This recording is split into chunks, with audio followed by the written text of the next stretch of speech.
నమస్తే సదావత్సలే మాతృభూమే. నమస్కారం మిత్రులారా, నేను మీ మదన్ గుప్తా.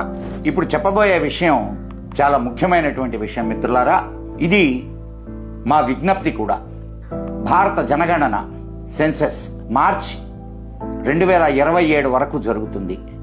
జనగణన అధికారులు త్వరలో మీ ఇంటికి వచ్చి మీ వివరాలు సేకరిస్తారు. మీ మాతృభాష గురించి అడిగినప్పుడు మీ భాషను తెలుగు లేదా మీ మాతృభాష ఏదో అది చెప్పండి.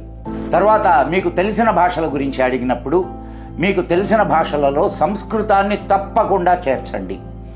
ఎందుకంటే మనం సంస్కృతాన్ని మాట్లాడలేకపోయినా ప్రతి హిందువు దైనందిన ప్రార్థనలు, మంత్రాలు, శ్లోకాలు, పూజలు మరియు ఆచారాలలో సంస్కృత పదాలను ఉపయోగిస్తాం. ఈ విషయం దయచేసి గమనించండి. గత జనగణన ప్రకారం దేశంలో సంస్కృతం మాట్లాడే వారి సంఖ్య కేవలం 2 లక్షలు మాత్రమే. కానీ దేశంలో సాధారణంగా ఎవరూ మాట్లాడని అరబిక్ మరియు పర్షియా భాషలు మాట్లాడే వారి సంఖ్య 1 కోటి కంటే ఎక్కువ ఉంది. అలాగే 15 కోట్ల మంది ఉర్దూను ఇంట్లో మాట్లాడుతున్నట్లు నమోదు చేశారు. ఈ సంఖ్యల ఆధారంగా వారికి ప్రభుత్వ సహాయం మరియు నిధులు లభించాయి.